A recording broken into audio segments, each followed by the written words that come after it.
You don't wake up planning to waste your day. You don't open your phone thinking, I hope I lose 2 hours scrolling. And yet, somehow, it keeps happening. You tell yourself you'll just check one notification, just one video, just 5 minutes. Then suddenly it's night again and the day feels gone. If this sounds familiar, here's something important you need to hear right now. There is nothing wrong with you. You're not lazy, you're not weak, and you're definitely not broken. What's actually happening is far more subtle and far more powerful. Your brain is addicted, and the scariest part? You don't even realize it. This addiction doesn't look like what most people imagine. There are no dramatic withdrawals, no obvious crashes. It hides inside normal routines, morning alarms you ignore, endless feeds you don't remember watching, tasks you keep postponing even though you want to do them. The modern brain is being trained quietly and constantly to chase comfort, novelty, and instant reward. Not because you chose it, but because the system around you is designed that way. And your brain, doing exactly what it evolved to do, adapted. Here's how it works. Every time you scroll, tap, refresh, or switch tasks, your brain gets a tiny hit of dopamine. Dopamine isn't pleasure itself. It's anticipation. It's the chemical that says, this might be rewarding. Do it again. Over time, your brain learns a dangerous lesson. Easy stimulation feels safer than effort. Comfort feels smarter than focus. And slowly, without you noticing, hard things start to feel heavier than they should. Reading feels exhausting. Starting feels painful. And discipline feels almost impossible. That's why motivation doesn't work anymore. Motivation assumes your brain is neutral. It's not. It's overstimulated. When your dopamine baseline is constantly high, normal life feels dull by comparison. Your brain isn't refusing to work, it's refusing to work without a reward. This is why you can binge videos for hours but struggle to focus for 10 minutes. It's not about willpower, it's about conditioning.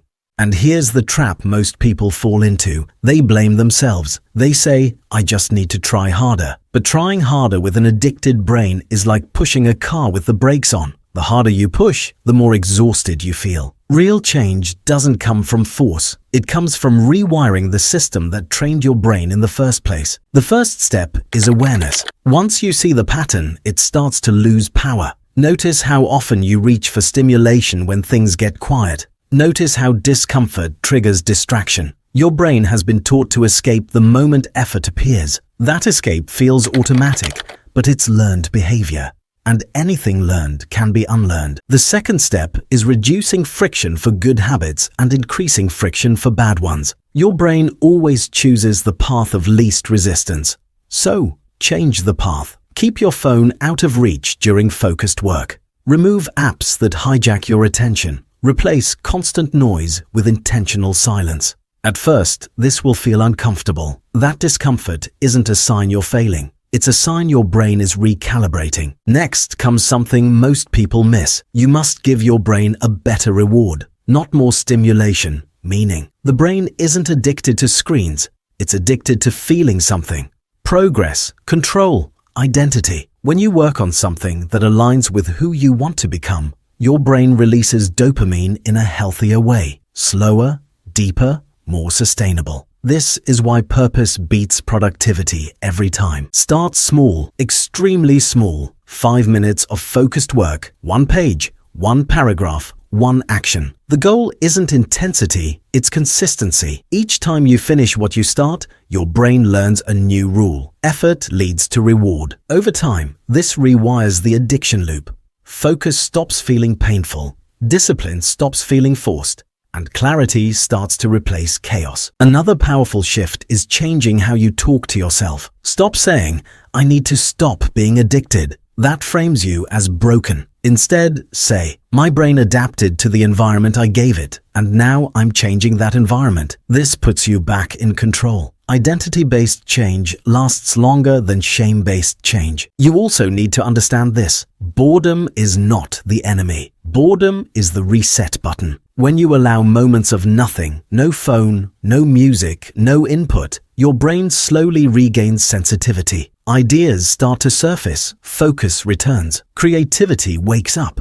The very things you think you've lost were never gone. They were just buried under noise. And yes, this process takes time. You won't feel different overnight. But something subtle will happen. You'll start finishing tasks again. Mornings will feel lighter. Your mind will feel quieter. And one day, you'll notice that you didn't reach for your phone automatically. That moment matters more than you think. That's your brain learning freedom. This isn't about quitting technology. It's about using it consciously. You don't need to escape the modern world. You need to stop letting it run your nervous system. When you control your attention, you control your life. And when your brain is no longer hijacked by constant stimulation, something powerful happens. You stop reacting, you start choosing. So if you've been feeling stuck, unfocused, or mentally exhausted, remember this: you're not failing at life. You've been trained by it, and training can be reversed. Your brain is adaptable. It always has been. The moment you stop fighting yourself and start redesigning your environment, everything changes, because the truth is simple and freeing. You're not lazy. You're not unmotivated. Your brain is just addicted. And now that you see it, you finally have the power to break the cycle.